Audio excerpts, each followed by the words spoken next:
Welcome to my manga. I'm Agent Manga, and this is Ragnarok. If you watched my solo leveling video last night, which is probably like one person, two at the most, is that I said I'd be doing Ragnarok. And Ragnarok. Zero's Grief. This is a good chapter. We first start off with like Zero kind of stretching because he hasn't really existed for a few millennia. So I would definitely stretch before a fight and after just basically coming into existence. And he also kind of forms an axe that kind of looks like it's made of veins or snakes or veiny snakes. I don't know. But he like morphs his, like right here, his back just like morphs, like kind of like Majin Buu, like it, and he can pull out a giant fucking axe. So this is gonna be kind of like a polearm fight. And we get Zero's backstory, which I absolutely love. And I say he's the person with the most amount of reason to basically just screw over humanity, because fuck them. Even though I am human and I will admit that most humanity does suck. So, let's get started. We start off with basically Zero just being a little kid, just being happy, just wanting to help people. He finds a baby bird that's fallen out of the tree. He picks it up and puts it back in the nest. The mother bird attacks him. Then he goes down to a village where people are starving, people are dying from diseases, and it hurts him. It hurts him that people suffer. So he just wants them to be happy. So he just takes away like a little kid's misfortune, and then he takes away an entire village worth of misfortune. And then he goes on and on and on. He keeps looking around, going to villages and taking their misfortune. Years and years, I'm probably saying like a few hundred years, because to him, it's been a long time for him. Probably it's been like nearly 100 years to a few hundred. It's probably been like 2 decades. Screw that, it was only like 2 decades, maybe 3 decades, which still, that's probably like for Zorofuku, but still, seeing this guy after taking out all this misfortune from all these villages and all these people, we just see him. He looks like shit. His body is just like, it basically looks like it's dying. His eyes are big and bulging, and he just looks exhausted. He returns back to his house and just lays down. He decides, oh, I should go see that village I helped.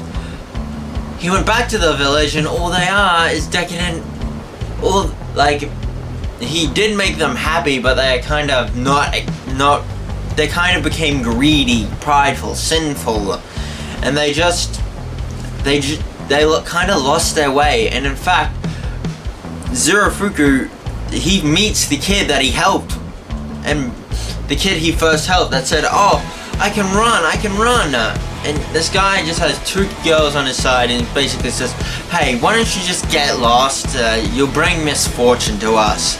And then he spits on him.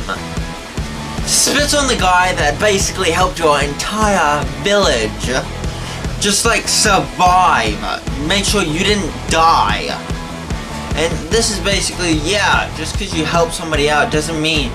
And basically Buddha, we get to see Buddha later in this chapter say that you can't make people happy. You can only make yourself happy. They have to make themselves happy. And I can understand why Zorofuku just became insane, because decades and all this pain, all this suffering put onto himself. And it basically meant nothing. None of these people are happy. They're all greedy, all selfish and all that. So he just snaps. Well, he does meet Buddha, and Buddha's basically walking around with all these sickly people and animals, and he's giving them out, and he's just saying, and he tells him that you should let people be happy for themselves, not anything. You can't make people happy. They have to be happy for themselves. And Zero basically just runs, and he's just like, it's like all that time and all that suffering meant nothing. And then he goes into his insane form. The only person that recognizes him and thanks him for what he did was the bird. That fucking bird is the only person that realizes how good of a person Zero is. And he metamorphosizes into his current form with like the hole in his chest.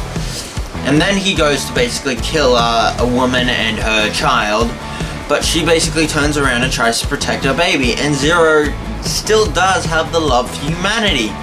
So he just couldn't kill them. He just couldn't. So what he does is split himself just to stop him from killing her, and basically bringing divine punishment onto all of humanity. And he just forms the 7 lucky gods, and I love that, like when they're formed, like the mobster gangster guy with the fish on his head. This fish, it's right now just a baby, and it's just flopping on his head. I just love that.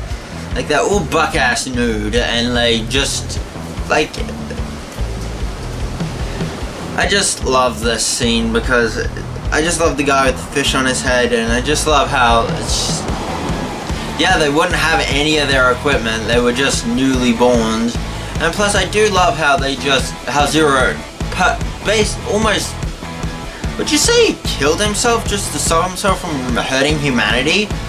But Buddha, I'd have to say, is kind of a dick at the end of this chapter. I'm basically saying, who are you again? And Buddha kind of went down a little bit in my rankings, but maybe he'll get better. I still like Buddha, but it's kind of like salt in the wound for Zero. Like, the guy who he helped didn't recognize him, and poor motherfucker. That's it. That's it for the chapter. It's gonna be a pretty cool polearm weapon, although I hope it's not a one-shot. That I hope does not happen, because that would piss me right off. Like it was a one-sided fight and Zerofuku had no chance. I'm pretty sure a lot more people like Zerofuku now. Like he tried to bring people happiness, and they took advantage of that, and he just failed. It's not that, he just tried the only way he thought he could. And that's it. This is Web Minga. I am Agent Minga, signing out.